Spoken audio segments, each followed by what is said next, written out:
Hello, zombie fans, and welcome to this edition of Reanimated. I am here on this fantastic evening with my intrepid co host, Stuart Tiffin. Hello, Stuart. Hey AJ, what's happening? And I'm H.A. Conrad, of course. Um, some undead things are happening. We are up to episode 35, which is pretty shocking. In this week's episode, we are going to be reviewing The Walking Dead season 2, episodes 9 and 10, and we also have a few, you know, Zed-related news items. And all of this would not be possible without our wonderful sponsors at Squarespace, which is the all-in-one platform that makes it easy to create your own website. We use it for the Reanimated site, and it's awesome to use, easy to update. There's a lot of different designs you can pick out to customize it to your own needs, but thanks again, Squarespace. But sorry for the hiatus. We had some things in our lives that got in the way, but we're back. But I was very amused by a short animated film that Stuart sent to me. When did this come out? Oh, that's a good question. I'm not sure. It's probably on the Vimeo site when it was posted. It's by a third year art student. What we are talking about is an animated short called Steadfast Stanley, and is John Cody Kim the person who created this? That is the art student who made it, yeah. Great. I mean, it's really great. I actually sent it to a few people after I watched it.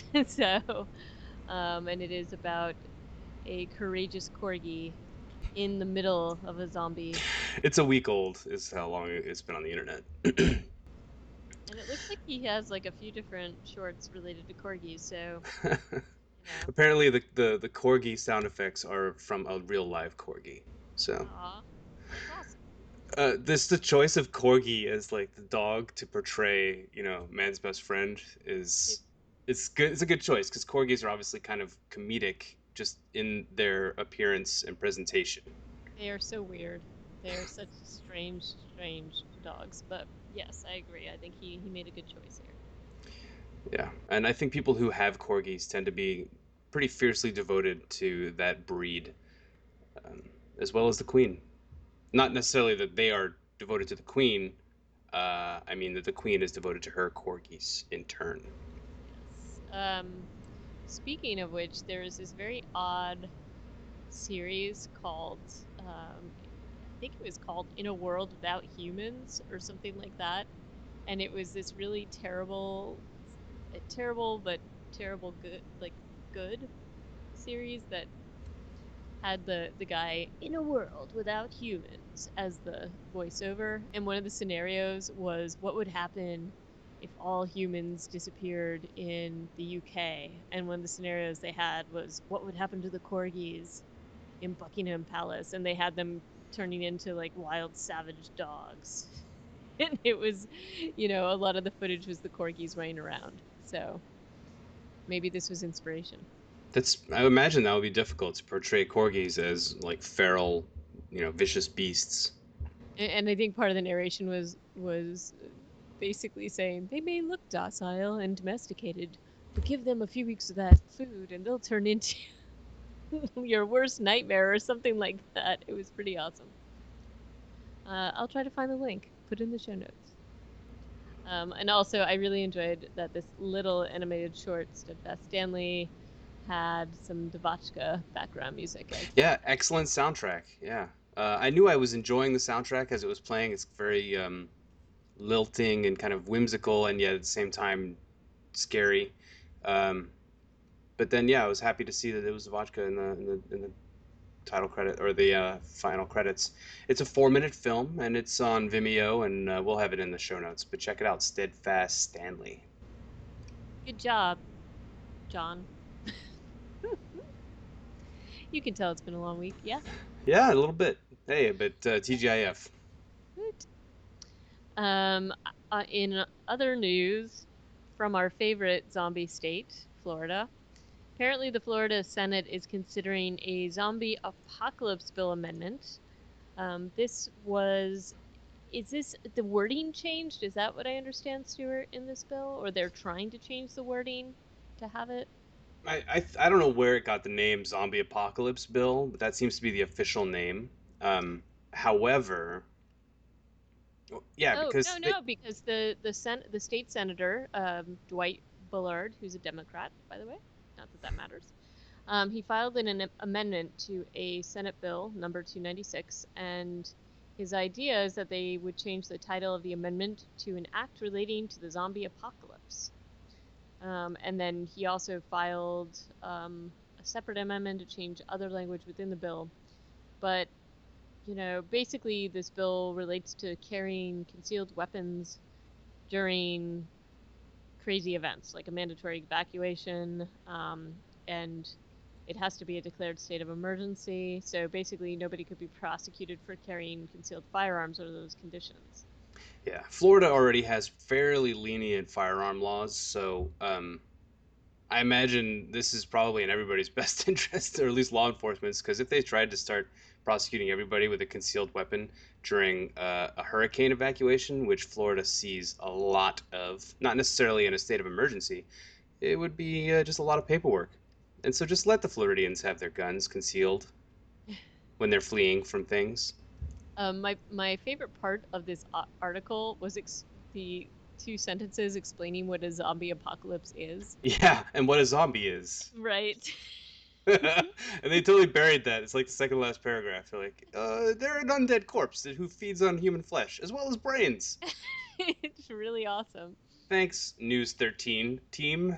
Yeah, And it's unclear to me if the Dwight Bullard in this case is actually trying to take a law that might have, I don't know, whatever. Say what you will about the law or the bill trying to give people with concealed weapons a free pass in a emergency state. It seems like the senator might be trying to make it seem absurd with his renaming. Do you think that uh, might have something to do with it? I think that may have something to do with it, or else he was just very bored that day. I don't know. I don't know what state senator can afford to be bored and make it quite so well known. Like, I think whoever was writing this article was probably having a slow news day too. yeah, I suppose so. That's all I really have to say about this particular news piece. And then the next one, I was, I also think Forbes was probably having a slow news day.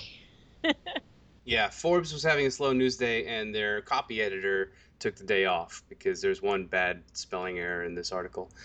This article is by, is it by a guy whose name is Anthony Leather? Yep, Yes, it is. Anthony Leather. Anyway, so the title of this article is Would Smartphones Be Useful in a Zombie Apocalypse? I feel like this is a yes or no question, and the answer should be a resounding no. Right.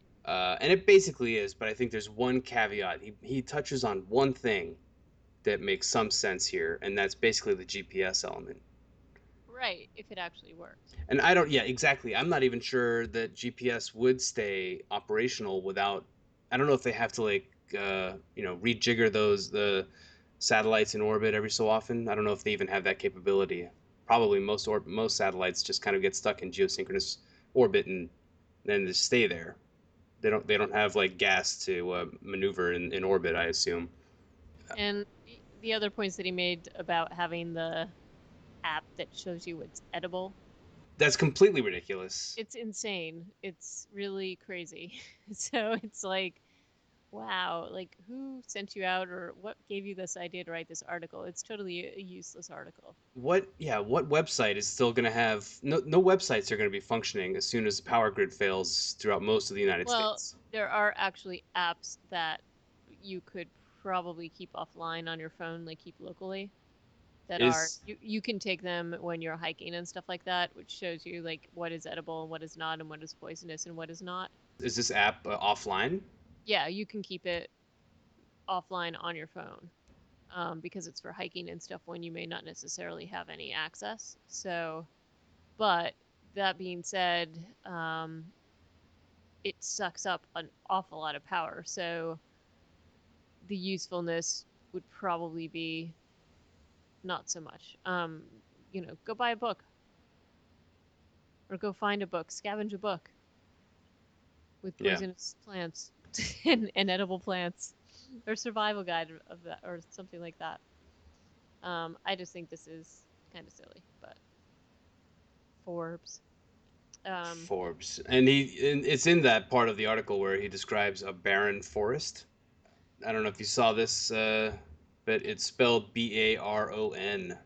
oh, I did see that, and I was like, who was doing the proofreading here? Yeah. Ah. Oh, don't mind me. Just take a nap in the middle of the podcast there, AJ. Make yourself comfortable. I may need to go get a beer or something. Or something. But in happier and more exciting news, the CW has actually picked up the Rob Thomas series iZombie, which is somewhat based on the comic. So, and not Rob Thomas of Matchbox 20, Rob Thomas of Veronica Mars fame. So that's I'm kind of excited about it. I like the storyline of iZombie. It's cool. Is iZombie like your ideal zombie canon scenario, however? No, it's not. I mean, it's a little bit. It kind of is. I think we talked about this in another episode when they were first talking about, I think, just doing a pilot. Yeah. Um, the main character, Liv, is she is a medical student, and she basically is a sentient zombie, which is definitely not zombie canon. And she has to basically keep herself alive by eating brains, and that's part of why she works in the coroner's office. So, and keep herself Isn't it intelligent. sane or yeah, intelligent? And they changed this because in the original comic, she wasn't, she was a grave digger, so it was a little bit more cemetery man ish Mm-hmm. ish. Um, but you know, I think we'll see what they do with it. I think Rob Thomas does these things well. It's going to be definitely a younger crowd than you normally see because it is a CW show.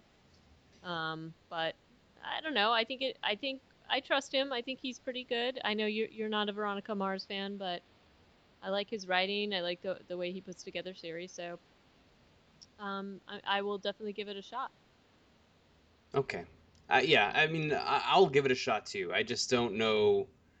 I mean, yeah, we both watch In the Flesh and enjoy that, and it's not a completely dissimilar.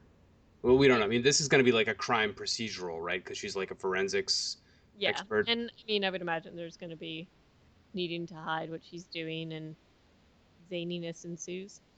But it's tough because it's also on the CW. So if you hear any hesitation from me, it's like, oh, from the from the from the network that brought you the Vampire Diaries. So, but again, I like Rob Thomas. So let's see what he can do with this. Let's see what happens. Yeah, so that'll be exciting. I mean, the fall there's a lot of good stuff coming up. I have a feeling. I mean, every fall is kind of like that at this point. We're in a golden age of television. What can we say? All right, and so are you ready to launch into episodes 9 and 10 of The Walking Dead, Stuart? Am I ever? Yes, absolutely. Season two. We should preface Yeah. that. Episode 9 is called Trigger Finger, and it was written by David Leslie Johnson and directed by Billy Gerhardt. And so, what did you think of this opening?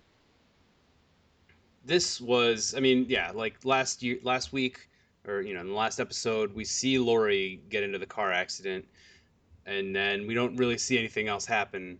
So now we wake up, or sorry, Lori wakes up to a zombie like trying to get into the car as it's flipped over. It's pretty tense. This is actually a really good opening. It is, but didn't you kind of want the zombies to get her? Because I kind of did. Just uh, because she got herself into this situation, it was so stupid that she was in this situation, and I just kind of felt like she deserved to be eaten. she does a good job of staving off two zombies, even though she kills the one like in a badass way, screwdriver or whatever over the shoulder, and True. then She does gets have a massive head injury, too. yeah, and she was just in a really bad car accident. I'm sure she wasn't wearing a seatbelt, and she kills one, gets out of the car, does not really look around though. I mean, a lot of this is shock. You could put it down to. But then another one just comes up right behind. Actually, it's the one that she'd hit with her car. Just comes up right behind her, and then she's again in kind of a sticky wicket and manages to shoot him. But it's she puts down two zombies. I don't know that we've ever seen Laurie put kill zombies before. We haven't, and it was definitely, you're correct. I think she killed them like a champ, but still part of me wanted her to get eaten. Yeah, but So, yeah, Think of Carl. He has no mom in that scenario. He has a mom, but she's not really there very much. But she is alive. I guess so. I guess so. You're going to be the good guy here. It is, after all, Mother's Day weekend, so we can't really harsh on Lori too much. One should not root for Laurie to die on Mother's Day weekend. It's true. No matter how annoying she is. Um, but meanwhile, back at the ranch or back at the bar, there's lots of other stuff going on, which is also very tense. So that was the opening, and then it launches pretty much right into what's going on. Where we left off, kind of at the bar, yeah, with Rick, Herschel, and Glenn. So they And just the killed those two dudes from Philadelphia, and they play the gunshots back like from outside the bar. Like you hear them from the street, and they're so close together. And you have to remember that Rick is basically shooting a guy in front of him and then a guy behind him, and Yep. the shots are so close together. Like it's actually I feel like kind of impossible that he was able to shoot somebody in front of him and behind him that close together Well, he has cat-like reflexes. with a giant gun that he can like never hold up straight horizontal. It's always pointing. It's such a Cat big gun. cat-like reflexes, Stuart. Very well. But there is a bit of the aftermath because they're all sitting in the bar, and there's definitely a weight to what has happened because these are not infected people, and then very very quickly we hear other people that are coming to look for them. As The soon as they're like, okay, let's go. Mhm. It's quite ironic. Yep. But yeah, so they get into another situation. Well, and it just shows you, just in terms of like things have gone very quickly. Suddenly, they are all very much part of one team. It's Glenn and Herschel and Rick. The other group won't back down. Rick tries to use reason, and he's basically like, things got ugly. It was bad. I'm sorry. It was an accident. It was their fault. Yeah, Yeah. and just basically let's just walk away, and nobody else gets hurt. And the other guys are like, no way, and just start shooting up the place. Um, Yeah.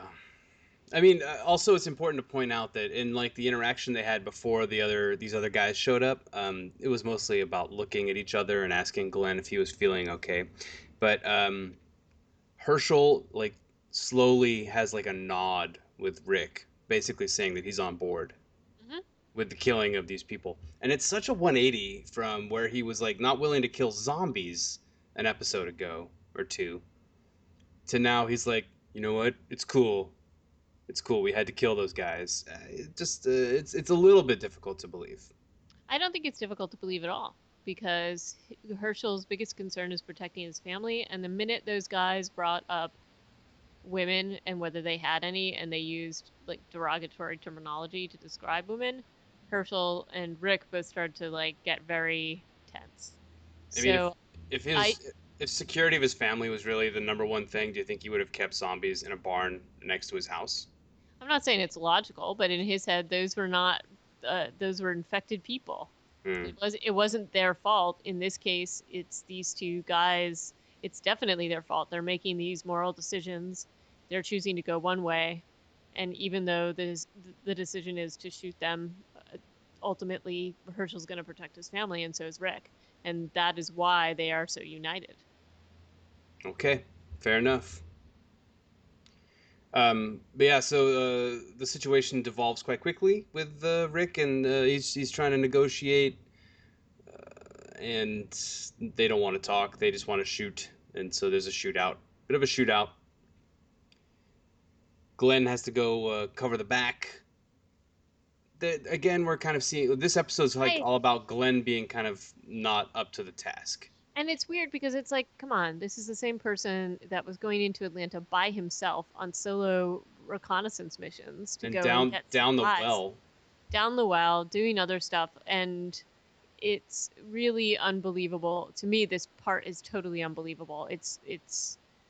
Um, like, it just seemed very strange to me that they, and again, that we have talked about this before, how Glenn always basically gets put in the corner, and he's always sort of this, I don't want to say he's passive, but compared to Rick and Herschel and to other people like Shane, Glenn is constantly like, oh, described by other people as being like this kid, or not up to the task generally, when he's consistently more up to the task than most people. He definitely always rises to the occasion. The difference is between Glenn and Rick is Rick is never asked to do things. Right. Glenn He is just does them. constantly being asked to do things. Rick just Right. does things.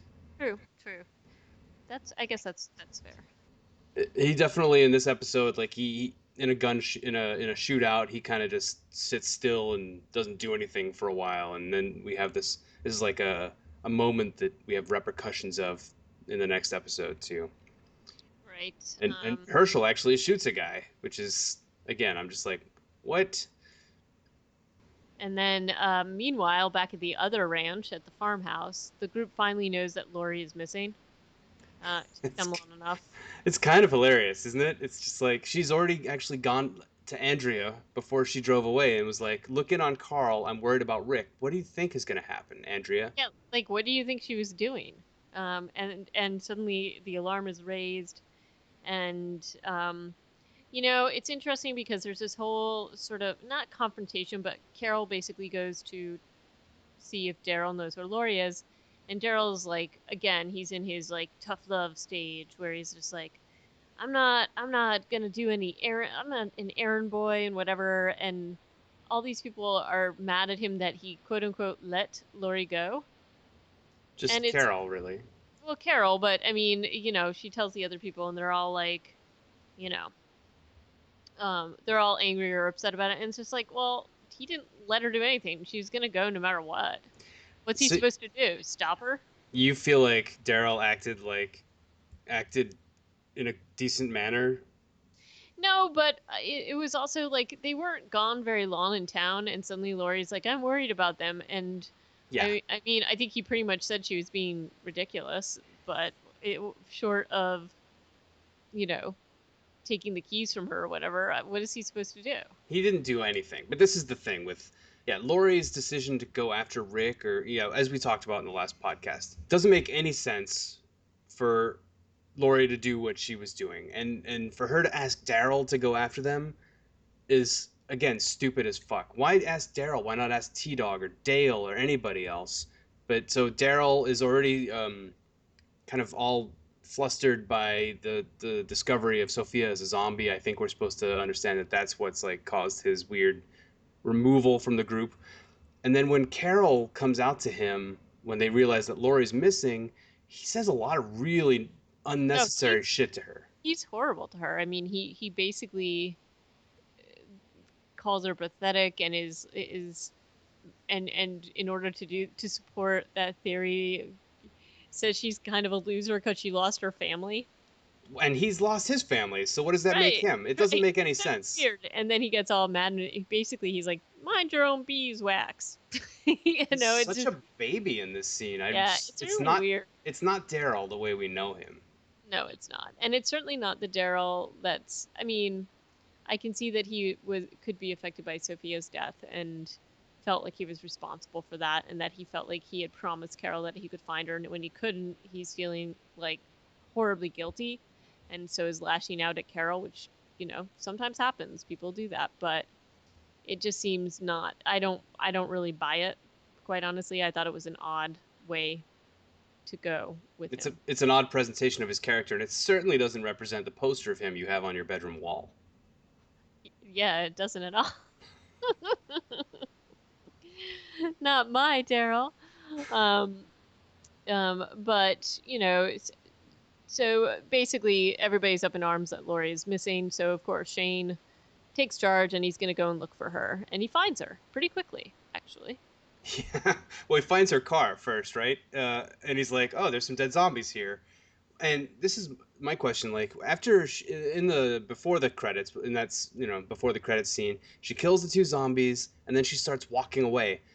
I Um, thought she was walking toward the house or something. I wasn't sure what she was doing, right? You're like, but where is she going? she didn't make it very far. And So I honestly, her two choices should have been: do I stay by the car and wait for a friend to find me? Although she had just shot a gun, so that's probably a bad idea. And B, go back to the farm. There should be no C, which is continue to go look for Rick, which was stupid in the first place. hmm So, and that's what she was apparently doing. And Shane catches up with her and lies to her and tells her that Rick's already back at the farm. And it's a big old lie. Is what it is. Yep. Um, and I think Shane is relieved to find her okay, but basically, in order to get Lori to do what is not stupid, like he does have to lie to her. I mean, there's no there he has to lie to her, tell her Rick's okay to make her go back to the farmhouse. I mean, there's no she's not going to she will not listen to reason because she's already out there. We know she's not going to listen to reason. So, I don't know. I she does not endear herself to me in the scene either. So, No, it's not awesome. But then, and I guess you've made a good point that what Shane does here is not immoral, um, because she's acting irrational, and so you have to challenge that with, I don't know, something that she'll understand or respond to. And in a way, he sums that up pretty quickly. mhm. If you want to assume that he doesn't wish that Rick was dead, and is not interested in going to help Rick. Well, but I also, you know what, no matter what the stuff about Rick is in Shane's head, he does care about Lori, and she does have a head injury, and he really does, I think, want to get her back to safety. And I think he has her number. He gets where Lori comes from, and so he knows that he has to lie. Like I don't know that there was anything that he could have done. And he didn't see her take out those zombies, although obviously she did. But he probably thinks it's a liability to bring her in to help find Rick. Yeah. But and then they're also um this all leads to a pretty intense conversation between Shane and Lori again Once they about get their back, yeah. again about their past relationship. And she realizes pretty quickly that Rick's not there, which is part of why this conversation happens. Right. And that he lied to her, and once again she's angry at him, and basically Shane is still flying the flag for her. He is still, And this was a good scene. I thought it was powerful, and Shane is, when he's in his quiet moments, I feel like I'm much more, he resonates as a character with me better, and I'm more willing to understand his point of view. But when he does the whole run around be crazy thing, then he loses me pretty quick. And I assume hey that's by guys, design. yeah. And I had to watch this scene with subtitles on too, because there are some things that Shane says where he barely even, or John Bernthal barely opens his mouth to like I do the know. to do the lines. hmm So watching this with closed captioning on, very helpful. Just as a pro tip, if you're watching it on Netflix. I just turned up the volume a little loud. But yeah, so they have a pretty intense conversation where he's like, you and me was the only good thing in a world that was falling apart, and Well, and he also indicates that he thinks it was fate, or he doesn't think that it was the desperation of the moment. He thinks that this was something that was meant to be, and still feels like those feelings were real, and that in the end they really are supposed to be together. hmm That he is not giving up on this. And I mean, she tries to squash that idea pretty quickly, but you know, it's eh, like he's not going to give up this issue. You can see that that's not something that's ever going to go away for him. Yeah. Yeah, this does actually definitely turn a corner for Lori. After this conversation, we learn in later interactions that she's like, okay, Done. he's messed up. Something's got to happen. Something's got to change. Hmm. Um, However, we can't always stay at the farmhouse having like intense, quiet conversations because we've got Rick, Glenn, and Herschel still out at the bar in the town in a shootout with three other dudes. And Well, I feel like all these scenes at the bar with Glenn, Herschel, and Rick plays upon moral decisions that they have to now make in this world. So we've got, you know, it, with survivors in this world. So it's not just the zombies that are their enemies. It's now humans, right? mhm. So they are in a difficult position because they're trying to escape this bar and they're under fire from these outside group of people. But the gunfire is probably going to attract zombies, right? And in So, fact, it does. Yeah. and of course it does. And here is an example where Glenn once again freezes for some reason and is just like scared. As he Um, should be, like which of these guys have ever been in a shootout before except for Rick? I guess so. I guess so. But it's they are basically in. They have choices. They can either get away from the gunfire or get away from the zombies, and they have to make some choices here. And the other group doesn't fare so well. I mean, they decide to make a quick getaway, but one of their members is really left in kind of a bad way, To say the least. to say the least. And the gentleman in question is named Randall. And what happens to him is that he basically, they are all on the roof or something like that, which is where they were firing from. They realize there's a horde of zombies coming, so two of his companions run to get into a truck, and he tries to jump in the truck, but instead impales his whole leg onto a spike, like a fence spike, Like like a an iron. crazy wrought iron fence. I mean, the fact that that thing even went through his leg, in his calf. Oh, it looks so rough. It's very, and the sound effects. Woof. Um, but what this basic basically like, so they leave him behind. This guy's just like on this fence, and they're not looking back. And Rick and Herschel and Glenn um are left with a decision to make, and they could probably pretty easily leave this guy there, but instead they seem like they're going to go and help him. Yeah, and we just had like an underscoring the seriousness of the situation moment where we watch one of the guys getting his face eaten off by zombies while he's still alive, right? So we're all very aware that getting caught by the zombies would be a fate absolutely worse than death. And it's interesting because they've just been shooting at these people.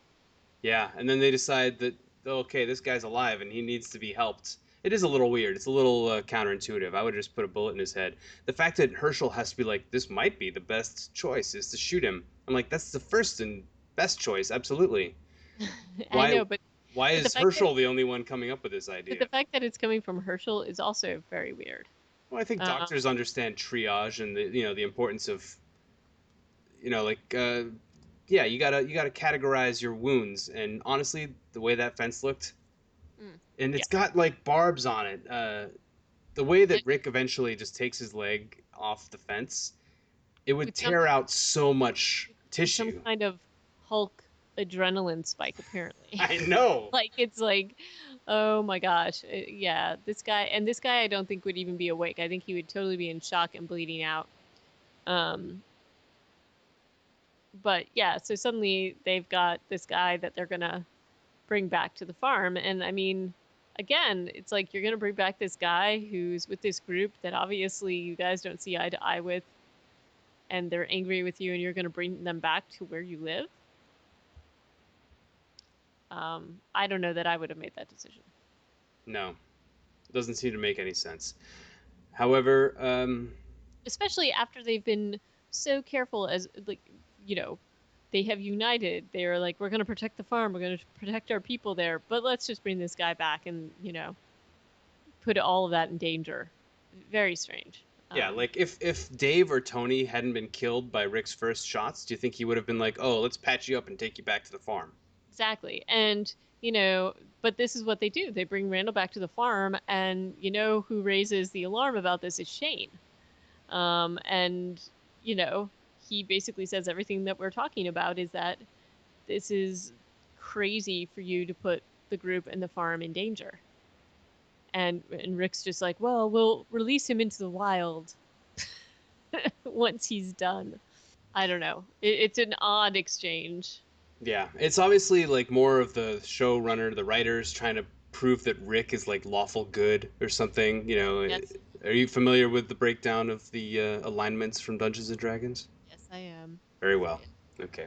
For our listeners who aren't, lawful good is all the way on one end of the spectrum, and chaotic evil is on the other. And you might make an argument that Rick is lawful good and Shane is chaotic evil, or maybe chaotic good. It's hard to say. Yeah, it's hard to tell with Shane. Hmm. Herschel also raises an issue with Shane. Like he's still angry at Shane, and takes him to task and says, "You need to just shut up, do what we tell you to do, or I'm getting you off the farm." Yeah, So Herschel shows some balls in this moment. It's good because Shane's just he would be a scary guy to confront. And I I, guess if it's in your house and your kids are there and all that, I can understand. It's just Herschel gives him the riot act, and he's like, you know what, shut your face, or you know you, I've Rick's persuaded me to let you guys stay on the farm, but don't make me regret it. right. And then, the whole group has seen some of this exchange.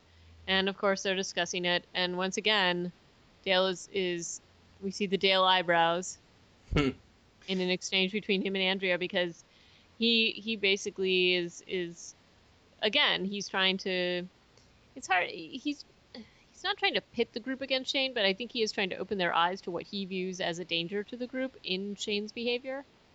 Yeah, And basically is very upset to hear that Andrea is firmly in Camp Shane. Um, and um, she is very adamant that Shane's actions are correct and that he has the group's best interests in mind. And in fact, she says that Shane is the person that's going to keep the group safe, and that Rick is going to put everybody in danger. So, you yeah. know, Dale has a pretty good reaction to that. He's like, you cannot seriously believe that. right. However, she apparently does because then her and Shane have a conversation where she's kind of reaffirms that she thinks that Rick is making all the wrong decisions and she's going to get them all killed. And Shane's like, I should have just run away with you when we had the chance. And Yeah, how they don't still have that opportunity, I don't understand. I don't. Yeah, me neither. Although I think perhaps it's because Shane won't leave now that Lori's pregnant, and he somehow thinks he thinks it's his, and I think he is looking for opportunities to make his weird fantasy with Lori and family come true. Which in which case Della is totally correct. Shane is a bit of a threat. And Lori feels this too because she has another quite intense conversation on the farm. Although this one is between Lori and Rick, and it's a very intimate conversation, and she is very direct and says um, that Shane is a threat. He's a threat to their family, and basically, it really I don't want to say she tries to rile Rick up. I think she's trying to get him to take action, and so she's being very. Um, I think she's being very strong in her statements Hmm. that um, that Shane wants her. That basically would Rick die for her and for to save Carl. Well, Shane thinks that Lori is his and would do the same thing and views Rick as a an obstacle to that. And Rick looks a little squirrely when she says that. Yeah. Interesting to me is that she also basically says that she thinks Shane killed Otis. the Hmm. fucked up thing about this is nobody else was there, and Shane has never really admitted. He kind of alluded, or maybe talked around it with Dale one time. Well, right, and also, and she also mentions that he threatened Dale, um, that Shane threatened Dale, and you're like even Dale's accusation to Shane about Otis are kind of weird. Like they're pulled from nowhere. Yeah, yeah. So I mean, it it's kind of like the same way he just knew Andrea and Shane were getting it on, right. and Is it's a is little Dale weird that is that Dale psychic? maybe Dale's eyebrows are psychic, and he can just say these things to Shane, and Shane will be like, "Well, yeah," or something. I don't know. Like that's kind of all that he's like got a confession out of him, or what he considers to be a confession, and now he's persuaded Lori, and so now, even though there were no witnesses to what happened, and Shane's story is the only story that really should matter. Now, three people, if you count Rick, think that he killed Otis. Right. And even though the audience all knows that he did, it's still just crazy that we've gotten here, even though Shane has never like confessed to this crime. And the episode closes with this scene with Rick's very angry, pensive face. Like, what am I gonna do? An angry and pensive Rick. Yeah, I'd never seen that face. No, yeah, of course, it's his standard disgust face. Okay, so that closes us out of Triggerfinger. Not one of my absolute favorite episodes. But it is interesting because it does change the dynamic. We've got Herschel in a completely different camp, and he's back at the farm now, and Beth has woken up. Right. Uh, but it introduces some stupid meaningless drama like Glenn freezing up and stuff, and that gets addressed in the next episode, 18 Miles Out, which is an interesting makeup Sure. here, co-written by Scott Gimple Mm-hmm. and Glenn Mazzara. Yep. Scott Gimple being, I think, is he the current showrunner or is he still just a producer? I'm not sure. I would Is have Glenn to look. Mazzara still? I think he might still be the showrunner. He Yeah, wasn't always. I feel like the showrunner has changed a couple of times. it has. Um, Oh, basically, he's been the showrunner since Darabont left. But Scott Gimple is the producer, and often when people show up on Talking Dead, they talk about how they get the word that their character is going to die from Scott Gimple, which is kind of uh, fucked up. so So he's he's like the Grim he's Reaper. he's the harbinger of death on the show, of the end of your career, or not career necessarily, but certainly True. that job. But the opening is pretty intense in this episode. It's it's intense, and yet I made the mistake of reading some criticism, some reviews of this episode. It starts with a flashback, and when you think about it, I'm gonna just do the thing that Kyle did when he talked about the well zombie. What purpose does this flashback serve other than showing us the same stuff twice? Right. It's weird. Maybe it gives you different context once you know everything between this flashback and when we catch up to it in real time. Thought the same thing. I was like, it just seemed a little weird. So, and what we're talking about is the opening shows Randall, the survivor, Yeah. right? Yep. All tied up on the ground and trying to escape some zombies, and we see Shane and Rick too, right? Yep. And they are also trying to escape zombies. They are somewhere in like near a school or something like that. They're definitely not on the farm, and they're in big trouble. Yeah. And then the credits roll. So Besides that, having read the review that was like, oh yeah, you're right, that was stupid.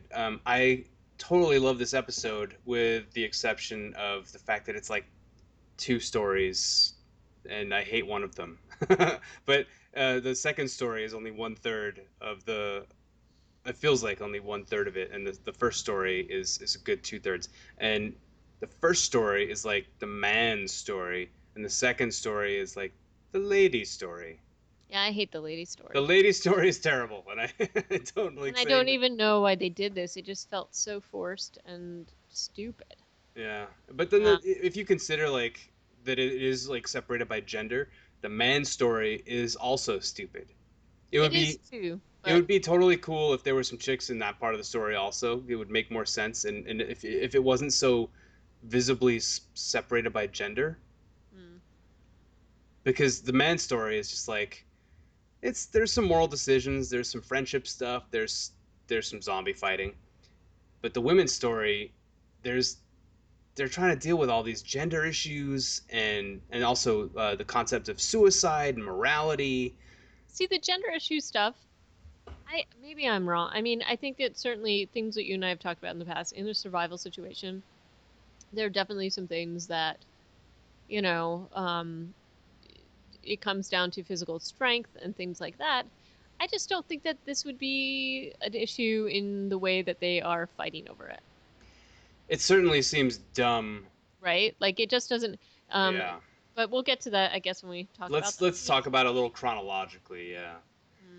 Mm. Because the first thing that we get to after the credits is Shane and Rick are in a car driving along, and then they stop at a crossroads, and Rick has a very frank talk with Shane, where he's like, "Lori's my wife, Carl's my son, and that baby is mine, and as long as you accept these truths, we'll be okay, and we can just continue as we were." And basically, he's also like, you know, I honestly, I figured out what happened pretty quickly. You didn't pull one over on me. I just decided to be a bigger man and move on. And Yeah, so but you should too. Like he's pretty he's he is unforgiving here. And he is not mincing his words at all. and I really like that he said that that wasn't weakness. That was it took everything I had not to destroy you, because that's like the main thing between Shane and Rick is like Shane thinks Rick is too weak to make these hard decisions, and Rick is Right. And, like this was the hardest decision ever, not to kill my best friend for sleeping with my wife. right. And Shane still kind of puts up a fight because he's basically saying and owns up to what he did with Otis. Because He yeah, yeah, he Rick has does. confronted him on this, and basically Shane says, "Well, you know what? I did that to protect Lori and Carl, and you wouldn't do that, and that's why I should be with Lori, pretty much." And Rick is basically like, no, I would do anything to protect them." And Shane does apologize. There, yeah, he's like, I wish I could take it all back. But and honestly, this feels very heartfelt. It doesn't feel like Shane's talking out of his ass when he's Yeah, like, "Look, I thought you were dead. The world was coming to an end. They were my only reason for living, basically." right. Like he's basically saying, "I would have killed myself if it wasn't for them, because I felt like I had to protect them, and in turn, they gave me a reason to go on." And I felt like that's an awesome argument for having slept with your best friend's wife. Yeah, If you're gonna have to do it, that's the reason. that's one of the that's one of the get out of jail free cards that you can play. We should say that all these conversations I mean, they are on their way uh, to Well, get rid of Randall, aren't they? we don't really know What's going until on until they yeah. get out. But basically, that's their task, and they're talking about, the winter coming up and whatever, um, and then you realize what's actually going on is that they're trying to ditch Randall into um a location so he can't find his way back to the farm. But this is a pretty small community, so I was sort of like, well, how far out are they going to have to go to leave him? I think that it wasn't that simple. I think that Shane assumed they were going to kill him, and Ah, okay. Rick was trying to just ditch him. Hmm. I well, actually, no, that's not true, I don't. because I thought that they. there's no confrontation about it until No. after yeah. But so what unfolds here is they get to 18 miles away from the farm, and then they find or just over 18 miles, and they find this county public works area with a fence. It's fenced in, and I the same way I kind of loved the scene that Andrea and Shane had found in that subdivision. Yeah, this was This pretty cool also too. paints like a very cool narrative in a way, without really giving you all the details Right. of what happened in this enclosure. Well, because it was obviously set up for some survivors, and people were probably there. Hmm. It's, but they definitely failed. Yeah, and it's not entirely clear until later how. How? Yeah. I'm Uh, trying not to give too much away there.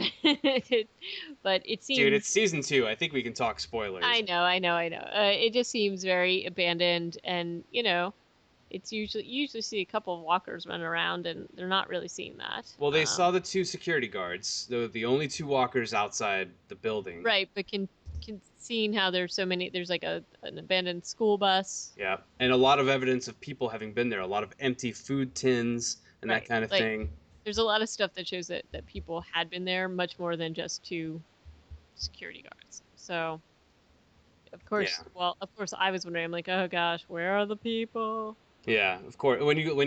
When Shane goes into that school bus where people obviously were living inside the school bus, and Hmm. there's like, all right, where are all these people? There's like 3 or 4 bodies burned inside the fence, but otherwise it's just the two dead security guards, a couple of dead, burned up corpses, and that's it. Yeah, Um, One of the things that doesn't make a whole lot of sense, and they do it a couple times, I guess for continuity's sake in this episode, is Rick is like, all right, hey, don't use your gun to kill these security guards. There's quieter and better ways to do it. Now we have to conserve ammunition. Here's the better way. I'm going to cut my hand open with a knife in a completely unsanitary situation and just smear my blood on the fence so that the zombie will approach me. Um, yeah, that was a little weird. it doesn't make sense because honestly, zombies will come to you no matter what. Right, And they've because they got see this. you. Yeah, they see you, they will come to you. And you don't need to expose yourself to bacteria and disease that you do not any longer have antibiotics to combat. Right. So I was kind of, that was dumb, is, Yeah. is what I'm getting at. Um, and despite the fact that Shane and Rick feel like they have a little bit of a truce here, or it feels kind of like they do. There's still tension there, and that definitely comes to a head because Randall makes the dumb mistake of admitting that he went to high school with Maggie and that he knows her. Um, and then we get this big, um, I think the biggest part of the man problem in this episode, Yeah, the crux of it, if you will. yeah. And basically, the minute he says that, of course, they have to think about what they're going to do with him, because the whole reason that they dragged his sorry ass out here is because they didn't want him to know where the farm's location. But obviously, if he knows Maggie and he knows her dad, which he does, and Maggie doesn't know him, like he was just this, I guess, omnipresent person in her class, but not somebody that she knew personally. Um, but they really can't leave him because he's a danger. And what if he brings other people back to the farm? And you know, he's like, I'm never going to tell you where it is, or I'm never going to tell anybody where it is. And basically, Shane's like, okay, got to kill him now.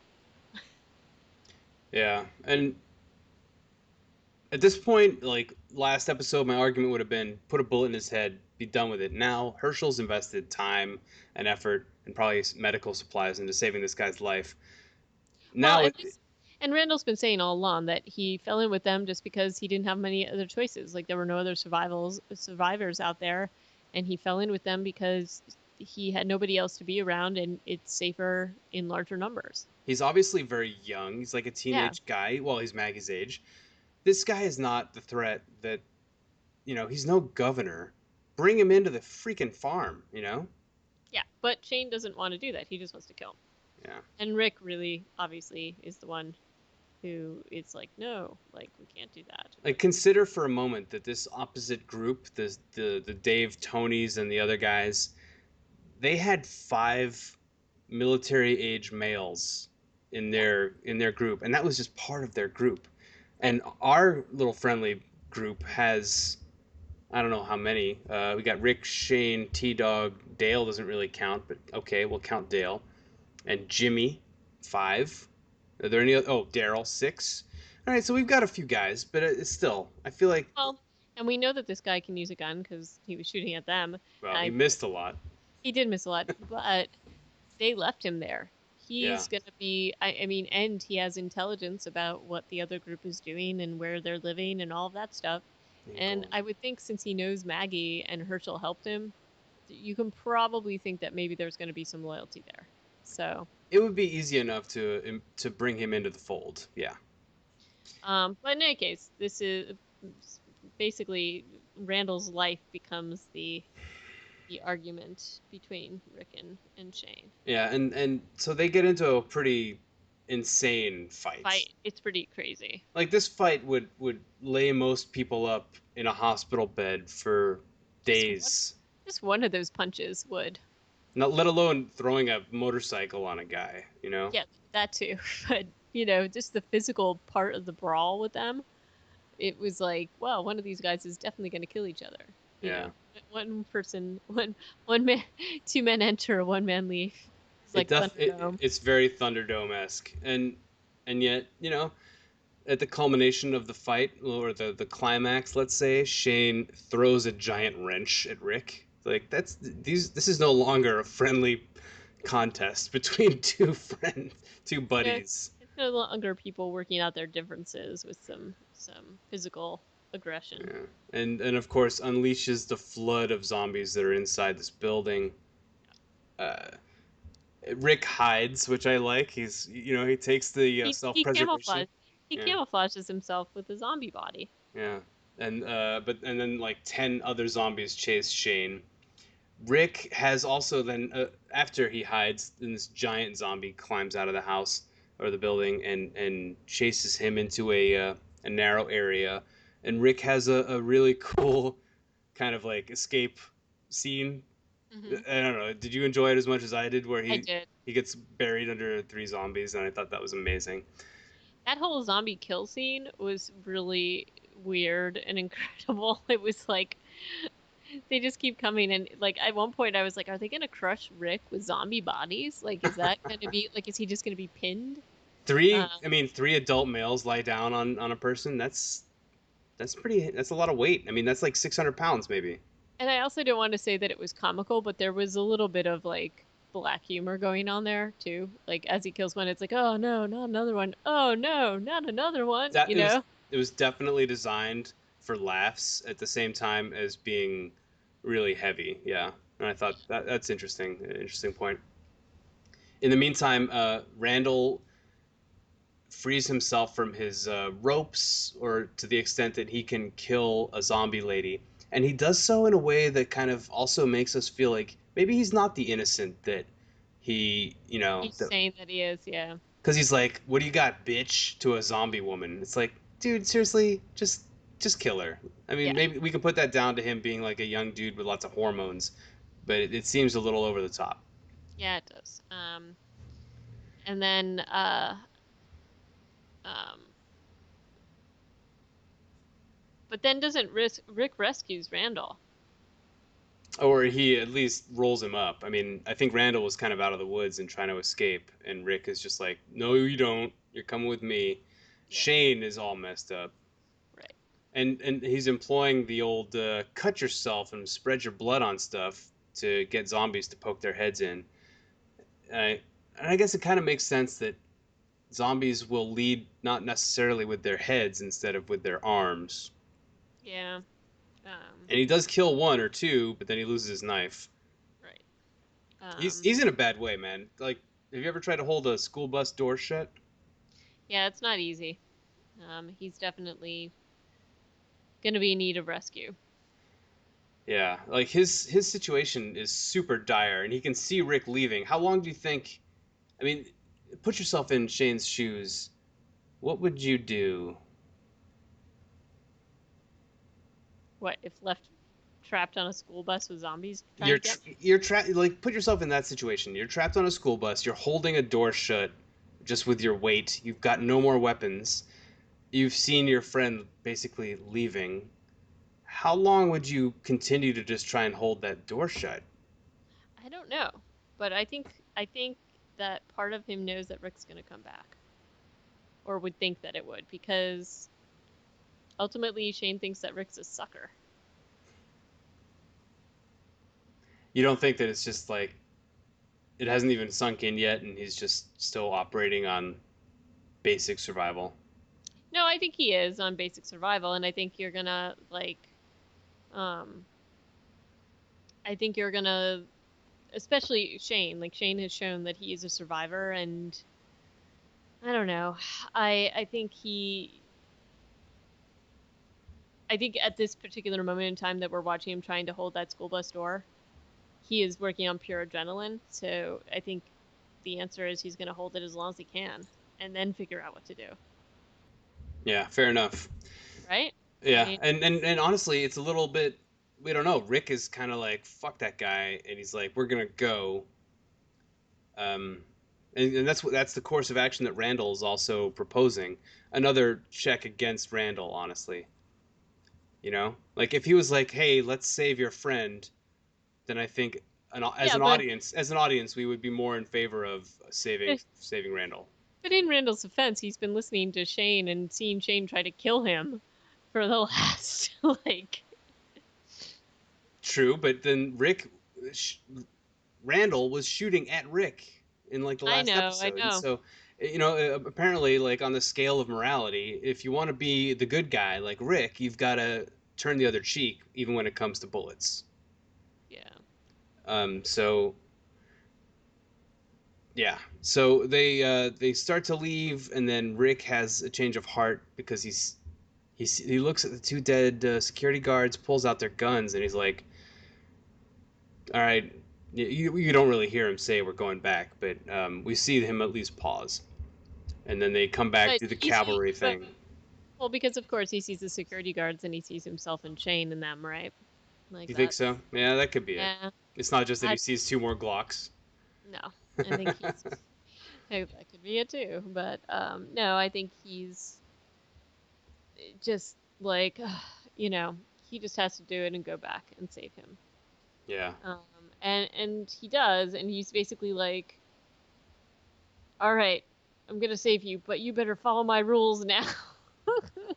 yeah, and it's a it's actually kind of unbelievable. Like Shane is inside a school bus, holding the door shut. There's 10 moaning, yelling zombies outside, and Rick, because I was watching this with subtitles on, is Mhm. saying, "Hey Shane," as he's shooting two guns. Boom, boom, boom. He's saying, "Shane, meet me by the back door." What are the odds that anybody would have heard what he was saying? Did you hear what he was saying? No, I honestly I couldn't. I didn't. I probably should have watched it with the captions on, the closed captioning on, because I kept trying. I actually replayed that a couple of times to figure out what he was saying. Like, I mean, I obviously figured out he was saying "Hey Shane," but it wasn't clear to me, and I don't think Shane would have heard that either. I mean, I guess that was really his only option. I'm sure Shane has already like considered letting that door open and just going out the back door and running away. That was actually his only option left, in a way. Right. And Um, now, of course, he is beholden to Rick for rescuing him. And um, we see the Randall's duct tape to the I driver's know, seat, yeah, which I thought was a funny touch because Randall's like all excited. He's hooping and hollering like, "Yeah, look what we just achieved!" But they're mhm, like, "Shut up, you're still a prisoner." yep, And I thought that was kind of a tough break. yeah. It's like, oh, Randall, and of course, he has to go back to the farm with them because they just can't let him go. Yeah, it's kind of a giant mess. Um, I We're gonna talk about the next part now, the woman's story now, Yeah, and I hope you don't mind if we move through this a little bit more quickly, just I because hope we I do. find it to be annoying. So the story that's with the ladies of The Walking Dead at this moment is that the Lori, Maggie, and Andrea are all back at the farm, and Beth is she has suffered some sort of a shock, which is the whole reason why they all went to find Herschel in the first place. Um, and you know, there's there's a lot of stuff going on, a lot of furtive conversations. I guess, it's not all the women's story because Maggie and Glenn have their confrontation in this episode. I'd like to forget that that happened also because I feel like that's just manufactured tension to build Well, up to the end of the season. it is, but it also explains perhaps some of the stuff that we saw of Glenn that was a little bit weird at the bar where he was freezing. Yeah, I think that that's part of it. Like it's also like you and I said, this is not the Glenn that we know. It doesn't make sense. This is not the Glenn we are looking for. And it's an annoying conversation. But you know, um, Glenn Glenn has told Maggie that Glenn has told Maggie that he feels like the fact that he cares about her made him lose focus and makes him not take risks, and that's dangerous. And and then Lori gives her sage advice and says, "You should tell Glenn to man up," or something like that. Um, What? Yeah. What the fuck does that mean? I don't know. And all around this episode, there's like weird stuff, and I don't know. It was hard for me to figure out like whether some of this was just because they were trying to. I don't know. I like they were trying to show some sort of companionship between these women, or bonding, or interaction between them, and it just ended up being very, very poor. They Lori's Lori's giving Andrea a lot of crap about the type of work she's doing on the farm, that she shouldn't be out shooting guns, she should be helping make dinner and clean and do laundry, and that there's this division of chores, and that she's going to make the farm a home, and That that's their yeah, and that the men don't need help with security. and right. and And I it's so guess it's stupid. It's like, consistently Lori saying these things like Glenn needs to man up and let the men do men work, and we need help doing women work. It's Lori in both of these instances. um, and you know what, Kirkman, at least in one interview, has has said, and I don't know how much he had to do with the writing of it, that hey, maybe she's like really just hormonal because she's pregnant. hmm, maybe, but it was a really annoying conversation. And you know eh, Andrea, I think rightly so, is just like, what the hell's wrong with you? She's like, how dare you? I'm If I may, for devil's advocate's sake, Andrea is a terrible security guard. So She far, is. the only thing she's done is shoot Daryl in the face. You're correct here. I guess I'm thinking more of Andrea in the graphic novel, who I still hope to see more glimmers of, and it just never happens When really. she says to Lori, "Hey, I contribute," I'm like, "Are you fucking kidding me? What did you contribute? Lead to Daryl's blood content?" Uh, Shush. Yes. But I don't. I mean, I understand why her reaction is so strong, because Lori is just basically being like, "We should all do this," like, because we're women and they're men, and it's just sort of stupid. Because, and Lori's argument for this is that basically we have to do whatever we can to make this world like a happier place, and this is how we would do it. This And is, it's yeah, we're a stable world. The thing is, what I don't understand and you know in what? this interaction, what are T Dog and Dale doing on a day-to-day basis? Right. On a day where they're not shooting all the walkers in the barn, or burning all the bodies, or dragging a zombie out of the well, what are T Dog and Dale doing on, Well, like, and this are is the they thing. not doing laundry? I kind of feel like everybody, and maybe I'm totally naive on this, but I just feel like if everybody's surviving, they would split up chores. They'd probably rotate things to make it more fair.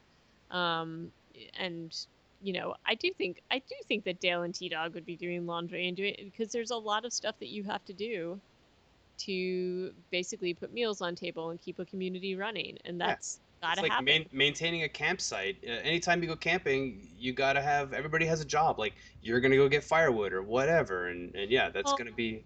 and likewise, you also have to have everybody in the camp able to defend themselves and defend the camp. So sorry, Lori, but the women can't just sit there and make it a pretty little home. That's just can't happen. Well, Everybody has to be able to pull their own weight, as Lori says. and So Lori does say, when Andrea challenges her on that, she's like, "Look, I killed two walkers when I went out and crashed the car." Of course, it gets thrown right back in her face, that was stupid. But honestly, I hate both of these women, these characters, so I agree. much that I'm just I like, don't oh really care. I'm yeah. just like, ugh, stop this. And then they bond because, or they argue more because Beth is become suicidal. Like, she tries to cut her wrists with a mirror. Um, and they're like putting her on her suicide watch, and of course Maggie is very upset about this. And Well, what did you think of how Andrea had dealt with that situation? Andrea well, has come out as being pro suicide, and then somehow Maggie hasn't gotten the word. And when Andrea comes in and says, "Oh, I'll look after your sister who's under suicide watch. You should get some rest," and then proceeds to be like, "By the way, there's no escape from the pain, and then I'm just gonna leave you alone." She Yeah, that was totally, it's total bullshit what she yeah. does. Yeah, it is. And I agree with that. Like um Andrea is just a loose cannon and annoying. And I get what she's saying, and I mean she's still obviously angry about Dale pulling her out of the explosion. But I also think that she's almost pushing Beth to kill herself here. She's driving her own agenda on a girl who I think we're supposed to understand is like 16. She's basically saying, "Hey, teenager, full of hormones and and like unrealistic, irrational, behavior patterns. You are totally in charge, and you should decide whether or not to kill yourself. Not your father, not your sister, or whoever Patricia is. I'm not sure what Patricia is to Beth. That does not totally clear to me. Um, she just makes a lot of she basically makes a Well, and then horrible decision here. but then she tries to turn around and say that the reason that she did it was because now Beth will know that she doesn't want that that suicide isn't an option, that she needed to be able to explore it to understand that she wanted to live, which Bullshit. is just bullshit. And then, Maggie's having conversations with Beth. Um, and Beth is pretty messed up right now. I mean, she's been in shock. She's seen a lot of horrible things. I get why she's depressed. Most people would be, but I also think that it is the responsibility of these adults to talk to her and try to help her work out of it. She's had a lot of shocks, and she is 16. You're right. So, and then obviously Maggie's pretty angry at Andrea here, and is like, "You're banned. You're Everybody should be banned." mad at Andrea here. She that Everybody should be. She was horrible, and she's so defiant and like annoying, and I just like this was just like, God, could you? I can't. Why are you making all these women so annoying? Actually, that was what struck me a lot about this episode was that, well, I guess the men were annoying too, but they weren't as annoying as the women. The women were super annoying here. Yeah, it's not a great episode for behavior, but it is, as much as I hate to say it, it's a cool it's still it was a cool episode. It was very engaging. I loved trying to figure out what happened to those survivors at the public workstation. My personal theory is that they basically starved to death and then all turned into zombies. Hmm. Little spoiler alert that they are all infected, but I think we don't really know that yet. But Rick knows that Yeah. because he was told that by at the CDC, but he never he does still doesn't seem to be like drawing connecting the dots at this point. Right. And I mean, I do think that part of the purpose of the storyline, at least with the women, as annoying as that storyline was to, I mean, we have this is the first episode where Beth is really featured, and you finally get to hear her talk. And granted, it's not the happiest of conversations, but this is definitely the first place where she's taken any kind of a central role. So maybe that was why. I don't know. I just, yeah, not my favorite episode, but I guess it moved along the plot a little bit. Yeah, I think this was a great episode. 18 Miles. Yeah, with the exception of the whole gender stuff that's not dealt with in the way that I wish it were. But I guess part of this is like people saying things that you disagree with is drama in a way. Like that creates tension. True. Um, True, and I mean, I guess you're gonna have to figure out that these people will eventually have to work together. So maybe it's partially figuring that out and what the community will be, yeah. which is really funny. That not that it's very interesting. Like how we were saying how interesting it is watching how Carol evolves, like knowing what she has now become. Yeah. It's interesting seeing how they're trying to work this stuff out, and then seeing how the community in the prison ended up working when it worked. Mm-hmm. You know, that evolution is interesting. Yeah. It makes watching all of this makes me look forward to season three, basically. Well, it does get better.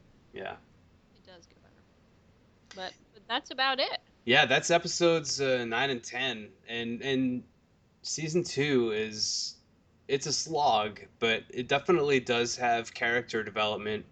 You know, like we can't say that they're not developing characters here. And then I think that that would be probably the main argument against most TV in America is that they don't develop their characters enough. However, we are developing the crap out of some characters. Oh yeah, although I do feel like some of this season um it felt like it was in limbo a lot. The farm felt like limbo. Um and I think it was a little bit people, the writers and the showrunners trying to find their way Yeah.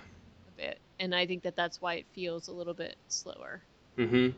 And it was almost like a, what are we going to do? Okay, we're still on the farm, you know? But it does, season 3 definitely gets better. I guess this is one of my, it's not one of my favorite episodes, but in this season it probably is. So, So next time we're going to be talking about episodes 11 and 12, or do you want to do 11, 12, and 13 since that is, I think, the last episode in the season? let's just get it done with. Get it over with. Golly. Yeah, I can get behind that. All right. And I would love to hear what our listeners think about these episodes and season 2 in general. And if you would like to drop us a line at reanimatedpodcast@gmail.com, that would be fantastic. Or certainly you can comment on Twitter, which is reanimatedpcast, which is our handle. Absolutely. So join us and look forward to a Greg Nicotero directed episode 11 next time I was on, wondering if you were going to pull that out. on Reanimated Podcast. Nicotero! But yeah, until next time, ciao. Adios, peeps.